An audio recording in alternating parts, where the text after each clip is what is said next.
जय हिंद, वंदे मातरम। दोस्तों मैं हूं हंस और आज बात करेंगे 2020 का आखिरी वीडियो रहेगा दोस्तों ये मेरा। इसके बाद नई ईयर आ जाएगी, अगली ईयर 2021 आ जाएगी, तो फिर कंटिन्यू रहेंगे। अभी 2-5 दिन से मेरी वीडियो नहीं आ रही थी, मैं सोच रहा था कि नए साल से स्टार्ट करेंगे। लेकिन दोस्तों आज मैं इसमें भी प्रैक्टिकल जो भी ट्रू बात होती है, जो हस्बैंड वाइफ के जो केसेस होते हैं, इनका फाइनल रिजल्ट क्या होता है, क्या नहीं होता है, इसमें किसका लॉस होता है, किसका नहीं होता, मैं पूरी डिटेल में बताऊंगा आज की वीडियो में। एक ट्रूली बताऊंगा, जो एक प्रैक्टिकल ग्राउंड लेवल पे बताऊंगा, जो एक प्रैक्टिकल होता है, कोई बुक का ज्ञान नहीं होगा, प्रैक्टिकल होगा कि वाकई जो हस्बैंड वाइफ के केसेस होते हैं इसमें लॉस किसका होता है। तो दोस्तों आज बात करते हैं कि जब भी पति और पत्नी के जो मैटर होते हैं उसमें क्या होता है कि जब पत्नी केस करती है, पहले क्या होता था दोस्तों, मैं बताता हूँ। आज के 1-2-5 साल पहले, 2018 से पहले हस्बैंड पे जब भी केस होता था तो क्या होता था कि डायरेक्टली गिरफ्तारी होती थी। ठीक है, 10 दिसंबर 2018 के बाद जजमेंट आया था। पहले 7 साल की सजा थी, तो पहले क्या था कि डायरेक्टली गिरफ्तारी होती थी। लेकिन उसके बाद 2018 के बाद 2019 स्टार्टिंग के बाद क्या हुआ था कि 3 साल की सज़ा कर दी गई थी 498 की इसमें, और उसके बाद 41 नोटिस कि देने लग गए थे कि भाई अब गिरफ्तारी नहीं होगी। कई जगह होती है, आज भी होती है, ऐसा नहीं है। कई बार पुलिस कोई ना कोई सेक्शन ऐसे लगा देते हैं जो गिरफ्तारी हो जाती है कई बार, लेकिन मैक्सिमम 90% गिरफ्तारी नहीं होती आज की डेट पे।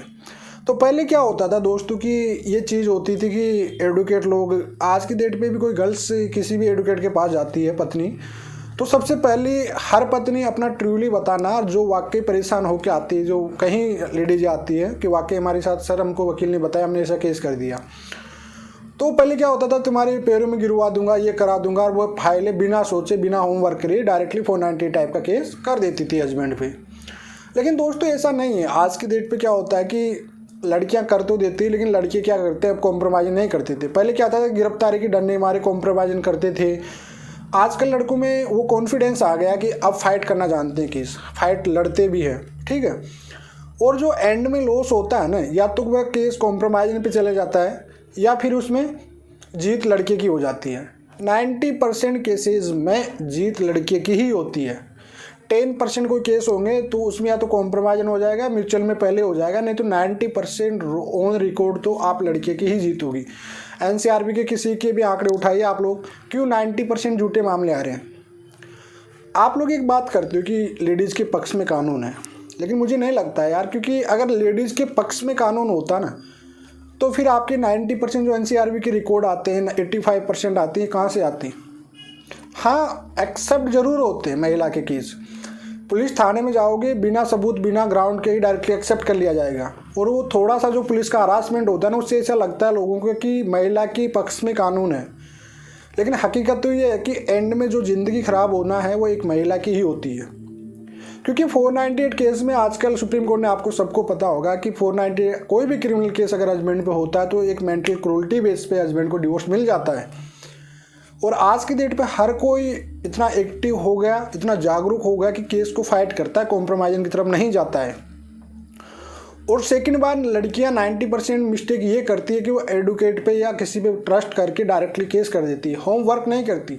अगर उनके साथ घरेलू हिंसा हुई है तो डीवी टाइप के, ह्यूमन प्रोटेक्शन टाइप के केस नहीं करेगी, वो डायरेक्टली 498 करेगी। और 498 केस का मतलब हो गया कि वह खुद के पैरों पे कुल्हाड़ी मार ली है। कई बार होता है कि 498 जैसे केस होते हैं, घर बसाना बाद में कहती है कि मुझे तो रहना है, जबकि घर का जो सामान होता है घर बसाने के लिए 406 वो पूरा सामान रिकवर। अगर लड़की को रहना ही है तो वो सामान क्यों ले लेती है? कहीं ऐसी छोटी छोटी गलतियां लड़कियां करती है जो एंड में उनको भुगतना पड़ता है। ठीक है, तो कुल मिलाकर जो फाइनल होता है, या तो कॉम्प्रोमाइज में तुम्हारा म्यूचुअल हो जाता है, 90% इन मामलों में म्यूचुअल ही होता है, डिवोर्स हो जाता है एंड में जाके, वन टाइम एलिमनी दी जाती है। लेकिन क्या वाकई एक वन टाइम 2 लाख 5 लाख से क्या एक लड़की की ज़िंदगी निकल जाएगी पूरी? कभी लड़कियां इस चीज़ के बारे में सोच पाती है? क्या लड़के भी एक चीज़ को सोच पाते हैं कि ऐसा नहीं कि लड़कियां ही गलत है, लड़के भी बहुत गलत है? क्योंकि 497 हटने के बाद आजकल लव मैरिज करने वालों को प्यार हो रहे हैं। आज के जो मैटर देखे जाते हैं हम लोग, उनमें ये आता है कि कानून इतना स्ट्रॉन्ग नहीं रहा आजकल।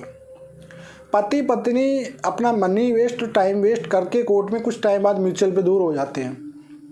ठीक है, अगर बाय चांस किसी हस्बैंड को पत्नी की सज़ा करा देती है कभी भी, मान लीजिए, तो क्या वो पति उसे रख लेगा जेल में से आने के बाद? कभी नहीं रखेगा ना।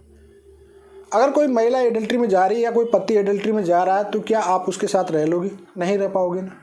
तो जब आपका ये चीज़ आप दोनों को समझ आ रही है कि यार अब ये सक्सेस नहीं हो रहा, तो कोर्ट कचहरी में आप लोग खुद उठाइए। एनसीआरबी के आजकल सोशल मीडिया इतना एक्टिव है, इतनी चीज़ें आपको गूगल पे मिलेगी, हर जगह आप चीज़ को देखिए क्या रिजल्ट मिलने वाला है। आपके साल 5-5, 6-6 साल ख़राब हो जाएगी, मनी आपकी ख़राब हो जाएगी। आप लोग इसमें कोई भी तंत्र नहीं है। मैं कुल मिला के यही कहूँगा कि आपकी बर्बादी है। एंड में किसी का घर नहीं बसता है, पुलिस वालों का और वकील का घर बसा सकते हो आप लोग, आपका घर तो नहीं बसने वाला। जब भी आपका पारिवारिक मामला है, कोशिश कीजिए कि आप परिवार बैठ के उसे कॉम्प्रोमाइज़ कीजिए, दोनों पार्टनर उस पर सोचिए। अगर आपका नहीं मिल रहा तो कोर्ट कचहरी में आज तक किसी को डिसीजन नहीं मिला। कोर्ट कचहरी से किसी के घर नहीं बसते, याद रखना, क्योंकि फैमिली तौर होते हैं, जो पारिवारिक रिश्ते होते हैं, पारिवारिक रिश्तों से ही मेंटेन किए जाते हैं, चाहे वो हस्बैंड हो चाहे वाइफ हो। कोर्ट कचहरी में आपको कभी रिजल्ट नहीं मिलने वाला है, याद रखिएगा कभी भी।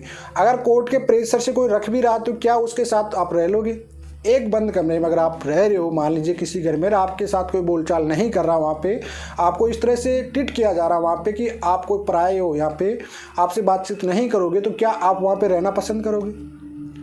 आप इतनी बात बढ़ी गई तो फिर आप कोशिश करते क्यों? पहली बात तो या तो उस बात को इतना बढ़ाइए मत, कैसे भी कॉम्प्रोमाइज़ करके। देखो, रिश्ते को चलाने के लिए मैनेज करना पड़ेगा आपको, एक को झुकना पड़ेगा, कभी एक को, कोई भी पार्टनर हो यार, कोई ये तो है नहीं कि आप एक दूसरे से पार्टनर हो, तो गलती होती है, एक दूसरे से झुक के चलना पड़ेगा। लेकिन जिस दिन लिमिट आउट ऑफ लिमिट हो गई कि अब कहते हैं कि मुंह से भी पानी ऊपर हो गया, और फिर आप कोशिश करोगे हम साथ रहेंगे, तो फिर पॉसिबल नहीं होगा।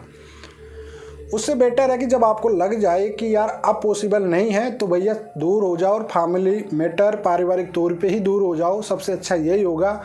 कोर्ट कचहरी में आपका टाइम मनी दोनों ही वेस्ट होने वाला है, ठीक है, उससे ज़्यादा कुछ नहीं होने वाला है। एक दूसरे पे एलिगेशन लगाए जाएंगे, कुछ भी नहीं होगा। वो उसका दे रहा है, वकील उसकी डेट पे जा रहा है, वो डेट पे आपको तारीख पे तारीख मिलेगी, उससे ज़्यादा कुछ नहीं मिलने वाला आपको।